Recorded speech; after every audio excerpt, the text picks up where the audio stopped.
Baik, Assalamualaikum warahmatullahi wabarakatuh. Selamat pagi menuju siang, teman-teman semua peserta sertifikasi BNSP.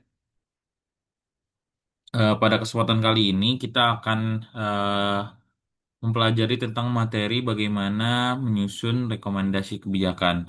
Biar lebih enak lagi, saya izin untuk share screen agar nanti materian ataupun hal-hal yang akan saya bawakan ada di dalam bahan tayang yang sudah saya siapkan.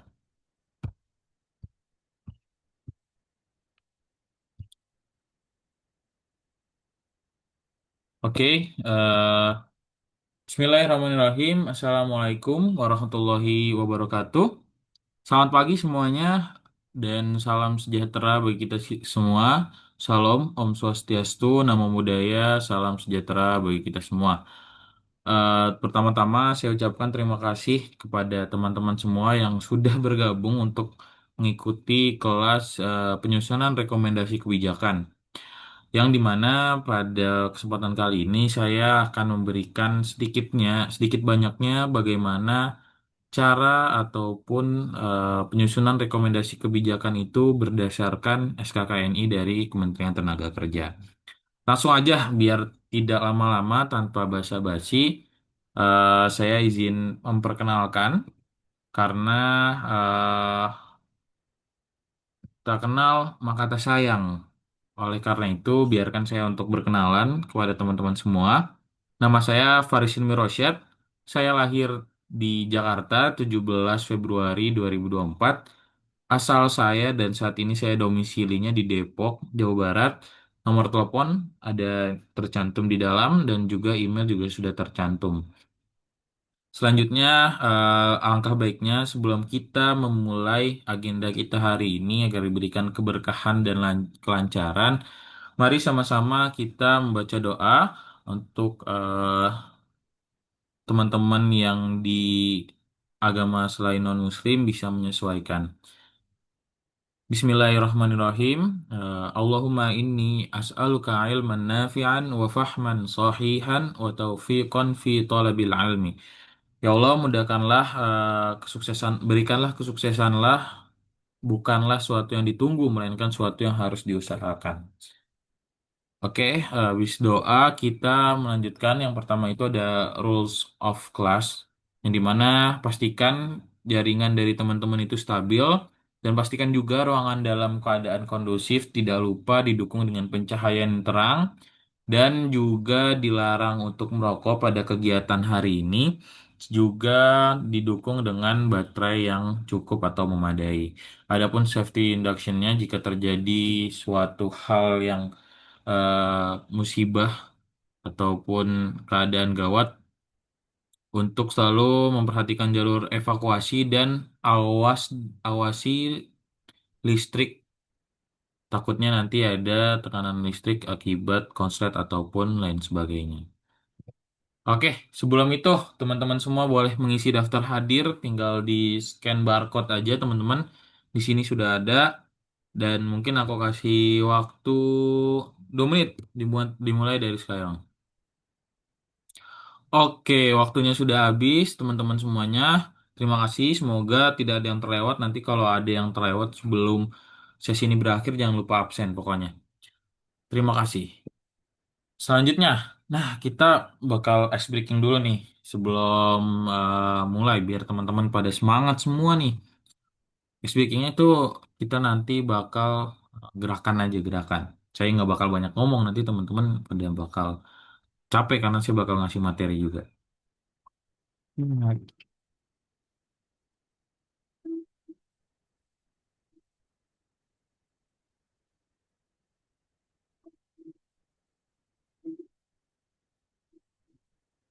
Oke, teman-teman semuanya. Lanjut. Tadi habis scan barcode, biar udah semangat nih, udah melek semuanya. Langsung aja pretest sebelum materi dimulai. Boleh di scan barcode lagi-lagi. Waktu pengerjaan pretestnya selama 5 menit. Oke, dimulai dari sekarang. Nanti teman-teman jawabnya sesuai pengetahuan teman-teman aja ya sekarang gitu. Nggak usah dipaksain kalau emang nggak tahu.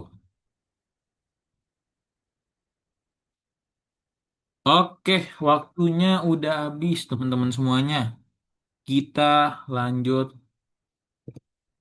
ke agenda pelatihan pada hari ini. Teman-teman, di hari ini ada beberapa agenda yang diantaranya ada pematerian. Materi yang dibawakan adalah pematerian mengenai cara merumuskan rekomendasi kebijakan. Lalu yang kedua ada quiz, nanti ada sesi quiz interaktif. Untuk selanjutnya ada pre dan post test. Tadi udah ada pre dan post test. Postnya nanti akan di akhir sesi ini. Lalu ada tanya jawab nanti habis sesi pematerian. Adapun roadmap yang akan dibawakan pada kesempatan kali ini adalah unit kompetensi yang dibawa itu adalah berdasarkan rujukan SKKNI nomor 106 tahun 2018 yang dimana di dalamnya mengenai elemen kompetensinya itu eh, menyusun rekomendasi kebijakan dengan nomor unit kompetensi M.72 A K P 00.005.0.1. Elemen kompetensinya adalah merumuskan rekomendasi kebijakan, lalu KUK-nya atau kriteria unjuk kerjanya. Di sini ada argumentasi untuk pilihan rekomendasi kebijakan disusun dengan pedoman yang berlaku. Dan yang kedua, rekomendasi kebijakan dirumuskan sesuai dengan data dan informasi kajian atau analisis kebijakan yang telah dilakukan. Adapun judul micro teaching hari ini adalah merumuskan rekomendasi kebijakan, teman-teman. Oke, tujuannya ngapain sih teman-teman dari ikut kegiatan ini? Yang pertama itu menyusun argumentasi untuk pilihan rekomendasi kebijakan sesuai pedoman yang berlaku. Yang kedua, ada merumuskan rekomendasi kebijakan sesuai dengan data dan informasi kajian atau analisis kebijakan yang dilakukan. Jadi, teman-teman, ketika nanti teman-teman habis dari pematerian ini, teman-teman ngerti bagaimana menyusun argumentasi dalam membuat rekomendasi kebijakan. Juga, teman-teman tahu bahwasannya rekomendasi kebijakan itu harus didukung dengan data dan informasi kajian yang harus diperkuat. Adapun manfaat dari pematerian hari ini adalah teman-teman nanti bisa meningkatkan kualitas dan kredibilitas rekomendasi kebijakan karena disusun dengan pedoman dan berbasis data. Dan yang kedua, memastikan rekomendasi kebijakan tepat sasaran dan mudah diterapkan karena jelas, logis, dan dapat dipertanggungjawabkan. Oke, selanjutnya. Dalam administrasi publik gak mungkin dalam suatu perumusan kebijakan itu tidak ada dasar kebijakannya. Karena dalam menyusun rekomendasi kebijakan yang baik itu perlu dasar dari regulasi ataupun hukum yang jelas agar output yang dihasilkan sesuai dengan apa yang direncanakan, teman-teman. Di sini ada 4 dasar yang dipakai. Yang pertama Perpres, Peraturan Presiden Nomor 59 Tahun 2017 tentang pelaksanaan pencapaian tujuan berkelanjutan. Yang kedua, Instruksi Presiden Nomor 7 Tahun 2017 tentang pengambilan, pengawasan, dan pengendalian pelaksanaan kebijakan di tingkat Kementerian Negara dan lembaga pemerintahan.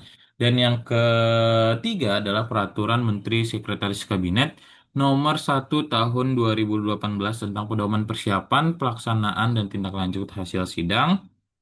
Lalu yang selanjutnya yang terakhir Permendagri, Peraturan Menteri Dalam Negeri Nomor 7 Tahun 2014 tentang perubahan atas Permendagri Nomor 64 Tahun 2011 tentang pedoman penerbitan rekomendasi penelitian. Oke, next selanjutnya. Kita udah mau langsung materi lagi, teman-teman. Kira-kira teman-teman tahu nggak sih di sini definisi dari rekomendasi kebijakan tuh ada apa aja? Oke. Nah, aku ngambil 3 nih. 3 definisi. Yang pertama dari Duncan McRae tahun 1976 yang mengartikan bahwasanya menganalisis rekomendasi kebijakan itu adalah menganalisis kebijakan sebagai disiplin ilmu sosial terapan untuk menjelaskan, menilai, dan membuahkan pemikiran dalam rangka memecahkan masalah publik termasuk perumusan rekomendasi. Dan yang kedua adalah William Dunn yang ada di tahun 1994 mengartikan perumusan rekomendasi kebijakan sebagai tahapan dalam analisis kebijakan yang bertujuan untuk memilih alternatif solusi terbaik yang diharapkan dapat mencapai tujuan secara optimal dengan kemungkinan dampak negatif yang sekecil-kecilnya. Sedangkan menurut Lembaga Administrasi Negara atau LAN-RI, dia menjelaskan bahwasanya melalui policy brief, rekomendasi kebijakan adalah tulisan ilmiah singkat yang fokusnya pada isu kebijakan dan menyajikan pilihan solusi untuk masalah yang memerlukan perhatian cepat dari kebijakan. Nah, teman-teman, dari berbagai definisi, eh, teman-teman bisa baca dan lihat sendiri bahwasannya rekomendasi kebijakan itu salah satu peranan penting dalam proses kebijakan. Karena teman-teman jadi harus tahu ketika merumuskan kebijakan itu tidak mudah. Ada tahap di mana harus menjelaskan permasalahan, menilai ataupun mengukur, lalu membuahkan pemikirannya itu nanti menjadi suatu output kebijakan atau rekomendasi kebijakan. Nah, ini teman-teman harus perhatikan. Juga eh, rekomendasi kebijakan ini hadir sebagai solutif ataupun solusi untuk memecahkan masalah yang ada. Jadi teman-teman, buat teman-teman nih, karena di ranah administrasi publik ini sangat penting bagaimana rekomendasi kebijakan itu dilangitkan di negara kita. Karena ketika teman-teman udah bisa membuat suatu rekomendasi kebijakan, itu juga akan menjadi suatu eh, outcome bangsa ini ke depannya. Bagaimana kebijakan hari ini yang kita bangun itu akan baik atau tidak di masa yang akan datang. Oke, selanjutnya, sebelum kita masuk ke dalam dua poin, nah aku kasih spill nih, dua poin kebijakan bagaimana merumuskan atau merekomendasikan kebijakan. Teman-teman boleh isi quiz dulu biar cepat. Dari tadi kan udah dikasih nih baru dikit. Ini kuisnya rada-rada gampang sih, tapi masih berkaitan. Oke, waktunya 5 menit dimulai dari sekarang. Oke, waktunya sudah habis teman-teman. Kita lanjut dulu. Nanti kita lihat ya hasilnya gimana dan ternyata teman-teman nilainya cukup tinggi. Cuman memang masih ada pemahaman yang harus dirapikan lagi ke depannya. Oke, lanjutnya. Menyusun argumentasi rekomendasi kebijakan. Yang pertama itu struktur argumentasi dalam rekomendasi kebijakan. Yang pertama, teman-teman itu harus klaim. Klaim dalam artian opsi kebijakan yang diusulkan itu apa sih? Lalu diperkuat dengan alasan mengapa opsi ini dipilih. Pasti teman-teman sebagai ahli kebijakan punya pertimbangan sendiri dong. Nah, tapi punya pertimbangan sendiri juga harus didukung dengan bukti. Bukti atau data dan hasil analisis yang mendukung alasan kenapa teman-teman memberikan rekomendasi tersebut. Selanjutnya, nggak kalah penting nih. Terakhir, implikasi dan resiko. Ketika teman-teman merumuskan kebijakan, resikonya apa sih? Dampaknya apa sih dalam lingkungan sekitar, masyarakat sekitar, sosial atau budaya, itu teman-teman harus perhatikan. Lalu juga yang kedua nih, teman-teman habis memahami struktur argumentasi rekomendasi dalam pembuatan kebijakan, teman-teman juga harus mengaitkan rekomendasi dengan pedoman yang berlaku. Teman-teman harus paham, misalkan berkaitan dengan kebijakan kesehatan, teman-teman harus cari tahu rujukan atau dasar peraturannya apa. Lihat peraturan Menteri Kesehatan, lihat peraturan Menteri Sosial gitu menanggapi suatu misalkan COVID, wabah atau musibah, itu teman-teman harus lihat. Baru nanti dari situ teman-teman bisa merumuskan atau merekomendasikan kebijakan. Tadi peraturan terkait, Perpres, Inpres, Permen, Permendagri, dan lain-lain sesuaikan dengan kaitan konteks permasalahan teman-teman. Nah, yang ketiga nggak kalah penting. Karena bentuk hierarki kepemimpinan di Indonesia masih ada dan yaitu suatu sistem pemerintahan yang ada di negara kita, teman-teman juga harus tahu nih dua poin penting. Rekomendasi itu harus sesuai atau selaras dengan kewenangan tiap level pemerintah. Pemerintah pusat. Nah, Jika ada pemerintah pusat punya acuan dalam suatu kebijakan atau pembangunan, misalkan, teman-teman harus ngikutin, misalkan teman-teman perumusan kebijakan di tingkat daerah, harus buat bagaimana kebijakan yang teman-teman buat di daerah itu sesuai dengan pemerintahan pusat. Karena bagaimanapun juga ini ada korelasi, ada kesinambungan dalam pembangunan negeri kita atau bangsa kita. Hal ini juga misalkan harus diperkuat dengan poin kedua tuh, mendukung dokumen perencanaan, rencana rencana eh, pan, rencana strategis, rencana panjang, jarak menengah dan RPJM dan RPJMD-nya. Itu teman-teman harus ikutin tuh.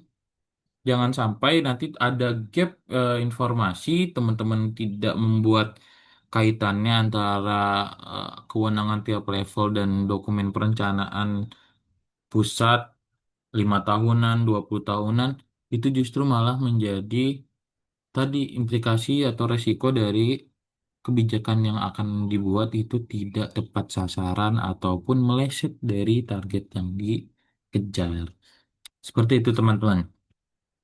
Udah aman di sini sampai sini? Oke, kita lanjut teman-teman.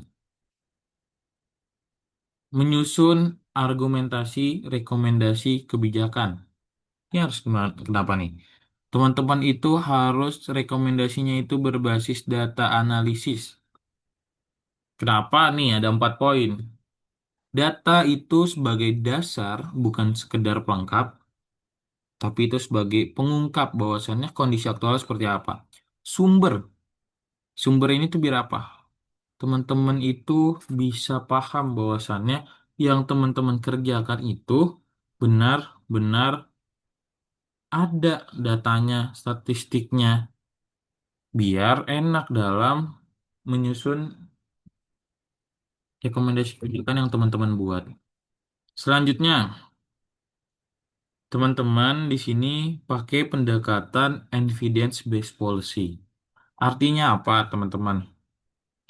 Artinya semua rekomendasi harus bisa dijelaskan. Ini datanya, ini analisisnya. Makanya kami merekomendasikan opsi ini, gitu. Lalu yang terakhir, teman-teman juga harus bisa mengurutkan bagaimana alurnya akan seperti apa, data. Lalu mengarah ke analisis, analisis memunculkan alternatif, alternatif memunculkan rekomendasi. Itu teman-teman juga harus paham prosesnya. Lalu yang kedua, tentang komponen pokok rekomendasi kebijakan, teman-teman. Dalam penyusunan rekomendasi kebijakan, teman-teman harus punya bobot. Coba, bobotnya apa? Nah, bobotnya ini, teman-teman satu harus tahu latar belakang masalah atau tujuan kebijakannya itu apa. Kalau teman-teman nggak tahu latar belakangnya apa, tujuan kebijakannya apa, ya teman-teman nggak bakal tahu mau ngapain. Kayak teman-teman nih mau sekolah, teman-teman pengennya sekolah yang seperti apa ya? Keinginan tuh. Terus tujuannya tuh mau seperti apa? Sekolah yang bagus kah? Negeri kah? Swasta kah? Sekolah Islam kah? Kan teman-teman harus tahu arahnya kemana. Nah, sama kayak kebijakan. Teman-teman tuh harus paham bagaimana posisi teman-teman itu dalam merekomendasikan kebijakan dan tahu dari tujuannya tuh apa nanti. Yang kedua, harus punya ringkasan analisis dan alternatif yang dipertimbangkan. Jadi rekomendasi kebijakan itu jangan sampai cuma nambah-nambahin masalah, nambah-nambahin pikiran, tapi harus punya jalan analisis dan alternatif yang dapat diberikan gitu. Lalu selanjutnya ada rekomendasi utama. Nanti dibuat prioritas tuh teman-teman. Sama penanggung jawabnya kan seperti apa. Tidak lupa juga teman-teman harus memerhatikan mitigasi resiko, indikasi, dan dampak sistemik dari kebijakan yang dibangun. Nanti kalau ini semua udah jelas teman-teman, lanjut apa? Langkah tindak lanjut apa? Gitu teman-teman. Kalau udah semuanya dikerjakan, semuanya insya Allah akan berjalan sesuai dengan apa yang dicanangkan. Mungkin sih seperti itu ya sepertinya. Oh ya, nih kesimpulannya. Kesimpulannya adalah perumusan rekomendasi kebijakan adalah proses profesional yang menghubungkan hasil kajian dengan keputusan publik melalui argumentasi yang kuat dan terstruktur. Rekomendasi tidak boleh berdiri dengan opini semata, tapi harus dikuat dengan didukung dengan hal yang relevan, logis, dan selaras dengan pedoman yang berlaku. Lalu juga di dalamnya terdapat unsur-unsur penting, teman-teman, yaitu kejelasan masalah, tujuan kebijakan, alternatif yang dipertimbangkan, serta argumentasi yang menjelaskan mengapa satu opsi ini dipilih, dan lengkap dengan identifikasi resiko dan langkah-langkah mitigasinya. Di saat yang sama, kualitas rekomendasi kebijakan juga sangat ditentukan dengan sejauh mana ia bertumpu dengan data dan informasi hasil kajian atau analisis kebijakan.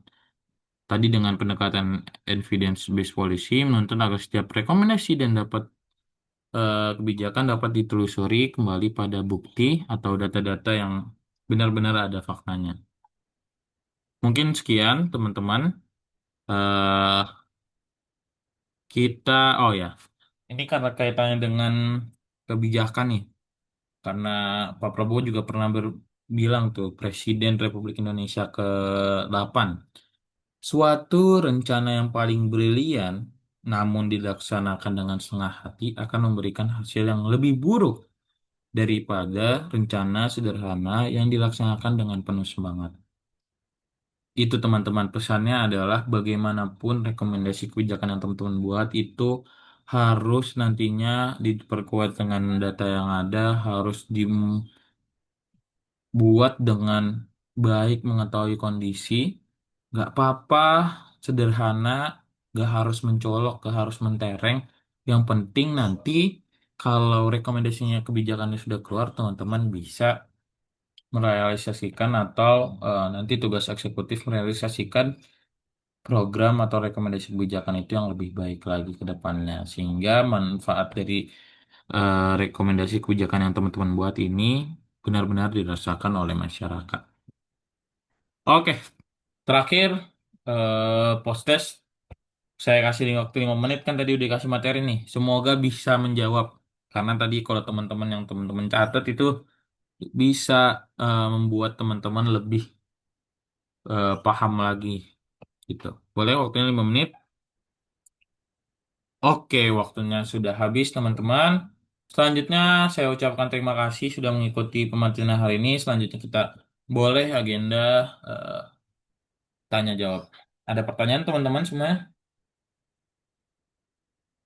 Oke, terima kasih satu jawab pertanyaan yang tadi dilontarkan. Karena sudah dirasa cukup kelas hari ini atau pematerian hari ini, teman-teman, terima kasih. Semoga teman-teman bisa menjadi eh, ahli atau policy maker ke depannya untuk bangsa ini dan semoga teman-teman dilancarkan kegiatannya, kuliahnya atau kerjanya, magangnya semuanya sehingga nanti teman-teman bisa mengejar cita-cita yang teman-teman inginkan.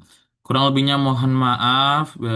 Satu pesan terakhir yang saya berikan adalah apapun kegiatannya seperti apa yang dikatakan Gojek, percayalah bahwasannya pasti ada jalan. Bila taufiq wal hidayah, wassalamualaikum warahmatullahi wabarakatuh.